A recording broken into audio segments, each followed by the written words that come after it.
Beta Upsilon Chi presents Man to Men, the premier audio journal for men who live faithfully and lead courageously. I'm Jared Musgrove, bringing you an installment in our occasional series, Collegiate Leaders. These are conversations with college men who live faithfully and lead courageously on major campuses across the country. And today, we welcome McKoy Graham straight from NC State. McCoy, welcome. Thank you. Thank you for having me. Well, man, just to jump in, because I want to learn about you. I want to learn about what the Lord's doing at NC State. But just to kind of orient the guys, give us the LinkedIn stats. You know, your background, why NC State for you? What are you majoring in? Just all that good stuff. From Wilmington. So I went to NC State. I wanted to stick in North Carolina, close to home. Also engineering. I had a good engineering program. Currently going into my senior year of computer science. So it's been good. That's great, man. So you've had some experience there on campus. You would be well placed to answer this question. What is it like being a Christ follower, specifically at NC State? What are challenges and unexpected joys? So honestly, at NC State, it's easier than I expected. You know, coming into college, I went to a Christian high school, and I was not nervous, but like I'm going to be constantly like no one's going to agree with me. Coming to State, there's a lot of Christians, big Christian communities, which is definitely an unexpected joy. Challenges though, I found the Christian communities here are very cliquey. So I think a lot of people came in with, tight friend groups already, or just off the bat met people.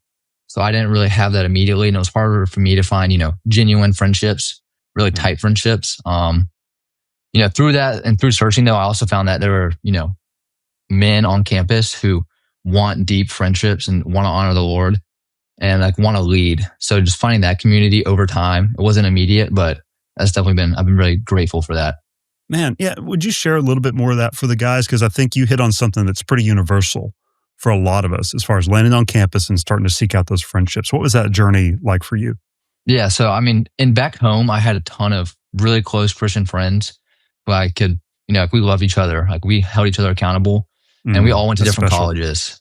So noticing that guys just did not have that, especially back home, talking with some, my newer friends, no one had those experiences, which is part of the reason why I wanted to start BYX. I had some friends, my friends from back home also joined BYX. I could see them getting those friends already. I'm like, that's, similar to what we had back home. I want that for guys here. Wow. So it was a slow process. You expect it to be immediately like, oh, these are my hometown friends, like that same level, but it's not. So just over time, continuing to pour in and also seek Christ through those relationships. And just over time, it begins to develop and deepen. And that's been, a journey. But I'm at the point now where, I have people at college that I would have in my wedding, which, the freshman year, I was like, oh, these guys won't be at my wedding. Well, so fill me in a little more, Matt. I like what you're sharing. What's the journey from, freshman year to, man, these guys are not going to be in my wedding? Like, what are the steps to arriving where what you just said, these guys are going to be in my wedding? What's the investment like? What does the time look like? Like, what? I guess I'm asking you the question that every guy's got. What's it take to build friendships? What does it take to build friendships? I think being there for each other, through fun times, so that's what it starts out, just having fun together. And then, as you spend more time, you get closer with each other and you're opening up more.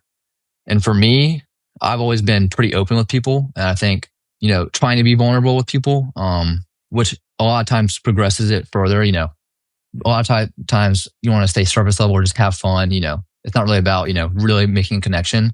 And just sometimes it does not feel forced, but it's like, I care about you. I want to know more about you. And having those conversations over time, like you just know everything about each other. You spend life together. Like, I started rooming with guys that I was friends with and you're spending every single day together.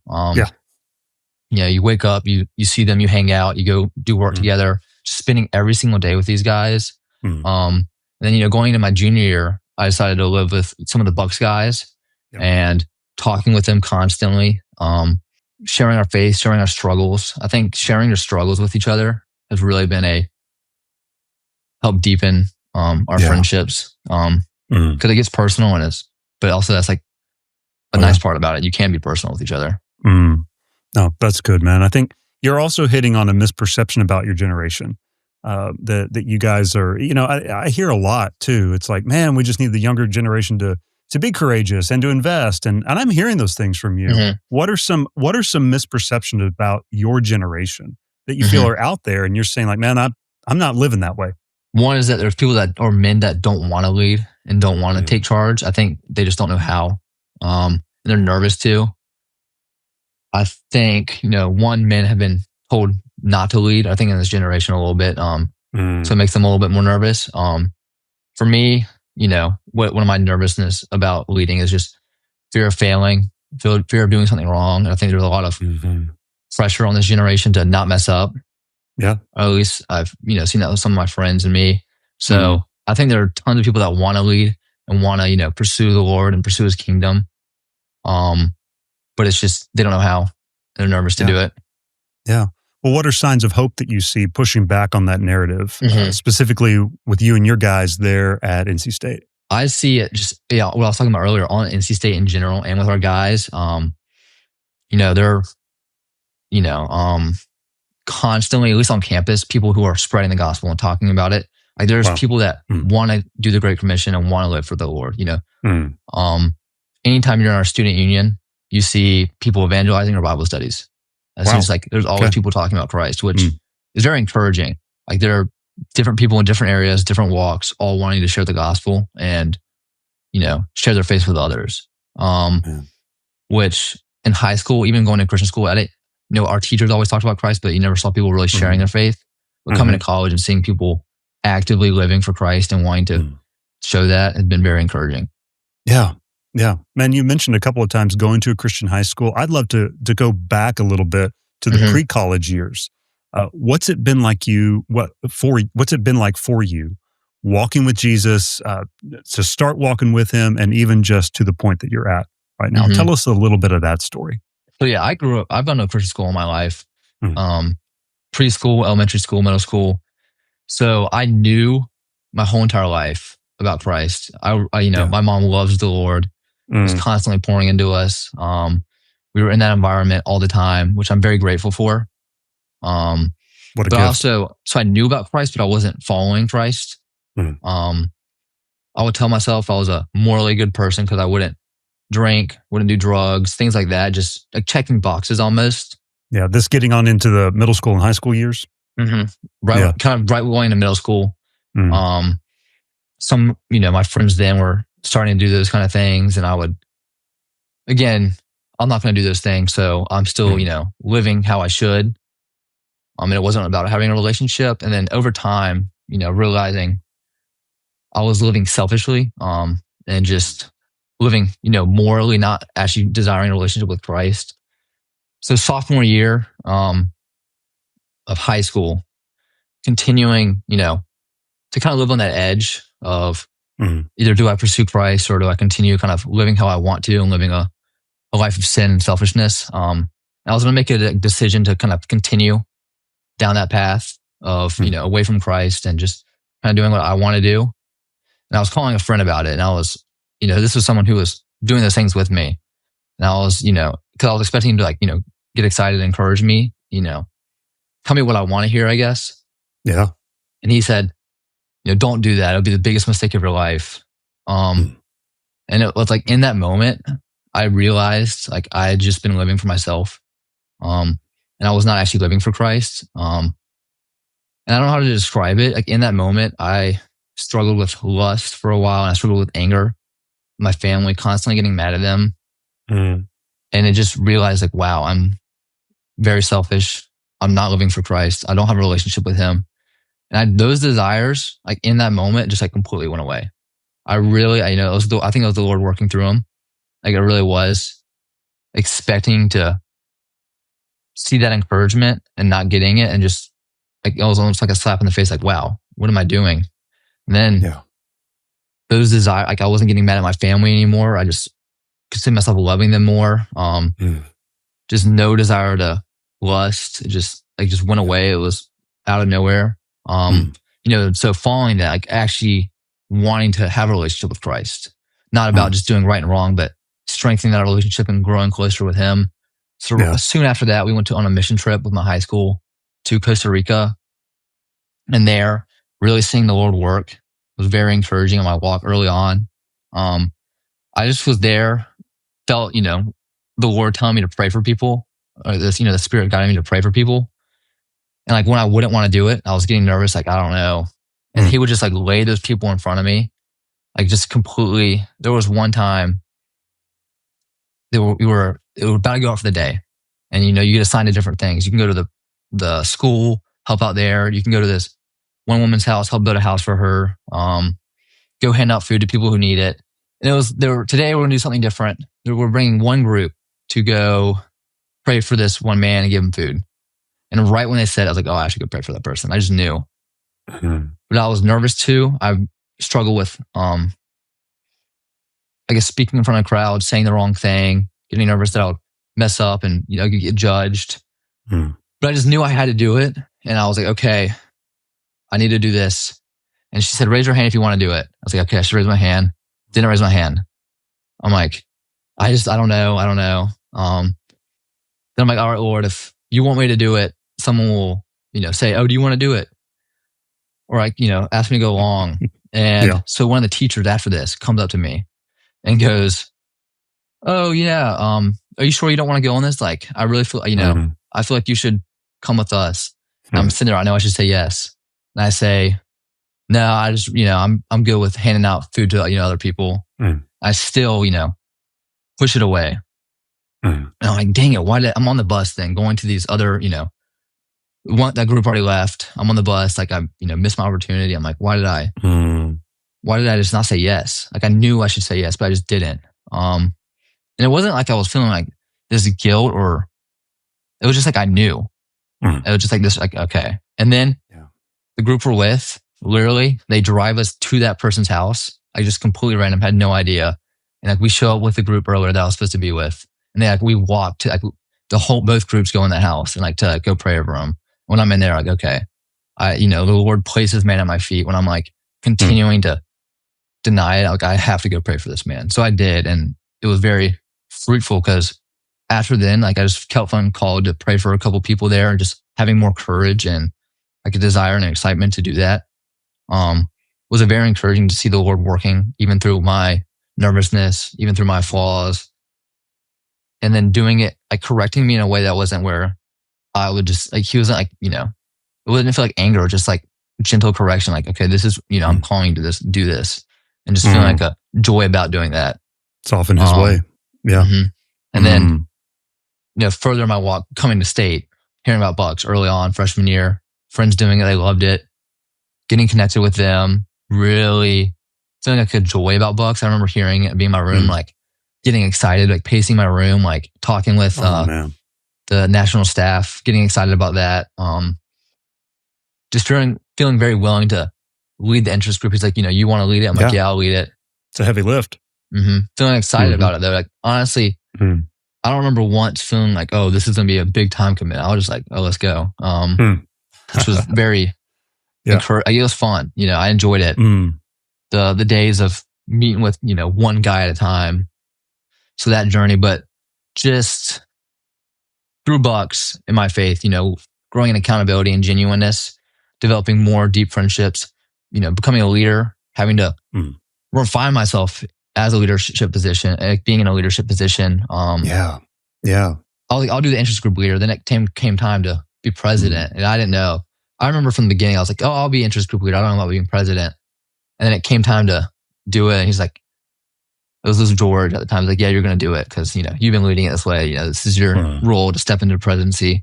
I was definitely a little bit nervous about that, but just continuing to try to refine myself and become a leader for God's kingdom.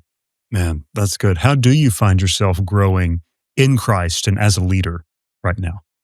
So recently, a big area, just since leaving the presidency and a little bit calmer, not as much to do, trying to listen to the Lord and hear his voice, know what he's telling me. It's been a little bit of, I think I was so busy. Sometimes I forgot to rest and really listen to the Lord. So I'm trying to work on resting in the Lord and just finding peace in him, staying calm, hearing him, getting his word more, trying to find, more about him through his word. Just knowing the kind of God he is. More and more. I think my community, friends and family, my mom loving the Lord constantly, going with her, talking with her has been very encouraging. And then I have some friends that joined Bucks who are just very strong Christians, very strong followers of Christ. So getting, deeper with them, us talking more has been a big area where I am deepening my faith. I think, we're called to be in community, and that's been a huge part of my life through growing in Christ, seeing him work through them, them just being wise when I'm not being wise, and them giving me guidance when I'm, confusing myself sometimes, not sure, and them just helping me with that. And then specifically as a leader, BYX. I remember when I wanted to be a president of BYX, I was talking with my dad, and I was like, okay, when I be president, when I'm going to do this, I want one thing, I just want to lead like Christ, be a servant leader for them, really just bring everyone in and serve them. And I remember he's like, oh, that's admirable.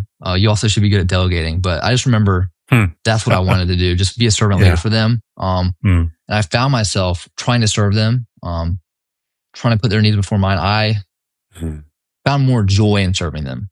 I found like a deep compassion and love for the guys that I was leading. Like just honestly a weird amount. Like I really, really care about these guys. And I think when you serve how Christ has called us to, and you lead how Christ has called us to, you love those who are serving. I mean, that's what he on the cross is serving us with such a deep love and compassion. And it's because he's serving us, not doing it for himself, but doing it for us. And I found that to be true in, my leadership, because you begin to lead and serve for them, not yourself. And it becomes less about you and less selfish. And that's, the most selfless act you can do, what he did for us. So, amen. Yeah. Now, you've dropped a couple of threads here. One, I love that you got to have that conversation about leadership with your dad. That says a lot. You speak about the faith of your mom. I want to come back to the community aspect here in just a minute. But first, you also mentioned, McCoy, that you'd been getting into the Word more. What are places in the Bible that are standing out for you? What are you reading? What are you thinking about? What are places in Scripture that are drawing you and drawing things out of you right now? So I'm I read through Romans. Ooh, the deep dive. Yep. I've been struggling a little bit with like legalism, and I think it comes from my perfectionism. Just I'm so scared of failing and doing something wrong, and that I'll be like punished for it, or something will go wrong. It'll be all my fault. Yeah. A lot of us can relate. So, reading through that, I was like almost nervous to read Romans because I don't know why. Just like a little bit nervous. I was like, I'm going to read it because I'm nervous too. So let's get into that. Hey, that's courage. Love it. So, and just him talking about is not, like because of our sin, how much greater is Christ's sacrifice, and it's not about. I don't know. I remember there was a book. I was like wanting to like I read Romans 2, and I read it. Then I was about to leave for home, and I saw a book on our bookshelf. I'd never seen it before, and it was Paul and the Law. Like right before I went home, and I was like, I'm not gonna grab. I'll just grab it and read it. So I've been reading through that too. All right. So just him talking about it, and like the how Christ abolished the law, but also like we're called to follow him, and it's still a little not confusing, but like trying to understand what that looks like. Because obviously, every single day I want to live more and more like Christ. But it's also not about following just a rule book. Yeah, it's about okay, how do I shape my heart and my character to be more and more like him? And it is a journey. It's not an immediate thing. That kind of realizing that as I spend more and more time with him, I begin to desire more and more what he desires and want more and more what he wants. So seeing that, and I found myself too, when I really think about, am I doing the right thing? Am I doing the wrong thing? Constantly questioning in my head, I end up drifting further and further from him, because it doesn't become about having a relationship with him and being more like him and trying to show others who Christ is. It comes more about, I guess, myself and like maybe other people's view of me. I'm not sure, but that's still something I'm struggling through and trying to learn more about. No, I hear that. And another thing I want to talk with you about is that very thing, which is that journey's not alone. You've mentioned your community several times here. I love that, man. This is where I want to invite you just to celebrate the men in your life. Who are they, and whom do you most admire on that journey? Two men that stand out to me when I hear that. I think of my dad. Just seeing him lead his company very well. Just seeing him go through very hard things, went through addiction, and seeing him fight through that, and also him recognize like, okay, I have this area of my life that I need to get out of, and then taking the steps to do that is very admirable, encouraging, and seeing him get through hard things, and seeing our relationship too strengthen through that. So like the benefit there has been from him making those hard choices, it's been very encouraging. And like our relationship over the past couple of years since that has been amazing, like really deepening. And then my uncle's been kind of when my dad was struggling through those things, just a very good Christian role model in my life, like a mentor, someone I could go to. He really, seeing him in his journey with Christ and how he's deep in his faith and is now married and like leading his family, you know, me too, also seeing that like, okay, this is kind of the path I want to take, him walking me through that and giving me guidance along the way. And I'm able to call him about my struggles and just like, hey, I've been dealing with this. Can you help me out? And talk me through it. He's been very, very good with that. And we developed this friendship that I'm very, very grateful for. Oh, man, I love that. Just you bringing in the aspects of legacy here. You've been gifted much in that, and I see you as a good steward of it. So my final question, McCoy, is we just wrap up here and share with the guys. And I'll preface it this way. The Lord leading the way. You're being obedient. You're walking with him. Who and where do you hope to be 5 years from now? So, I mean, I've always felt a desire to be a man after God's heart. Like really, there's a couple of things right when I became, you know, a Christian and started following Christ that I just felt like a desire towards, and a man after God's heart was one of them. So like where my desires, I was saying this earlier, my desires and values are his. I want what he wants. I love what he loves. Like in 5 years, that's who I want to be. And like every day, more and more, I want to be like that. I mean, I don't know. I think that's a lifelong journey, but just shaping your heart and who you are to be more and more like him is a deep desire of mine. I want to be a leader for God's kingdom still. I've really, really enjoyed leading BYX. I think right when I became Christian too, I felt a call for cultural Christians, like who I was, like know all about the gospel, don't recognize like the significance, like he died for you, like saved you of your sins, like how grateful you should, like just how much of a blessing that is. Like really recognizing the significance of that. Yeah. So like a call to lead them more to Christ. So I want to be a leader in that kind of area. I'm not sure, again, like where that looks like or what that looks like. That's just what I want to be, a leader for his kingdom still. And then I want to be married. I've been dating my girlfriend for 5.5 years. So I would love to be married to her, you know, also seeing the call for Christian husbands.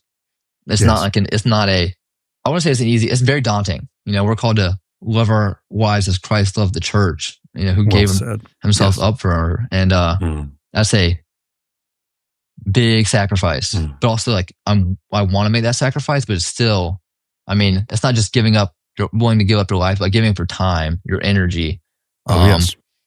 So just preparing for that. More and more I've been reading about that and understanding what it truly means to be a Christian husband. And I want to pursue that. I think that's also a good way to deepen your relationship with Christ, just learning what it means to like serve and love through that.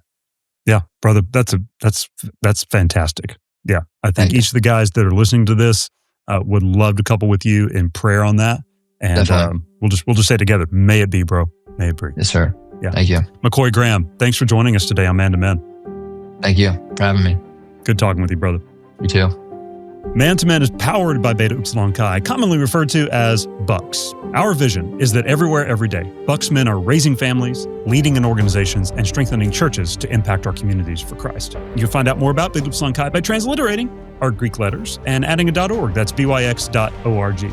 We are produced, rather well, I might add, by the good gentleman at the Good Podcast Company. For Beta Upsilon Chi, I'm Dr. Jared Musgrove with Man to Man.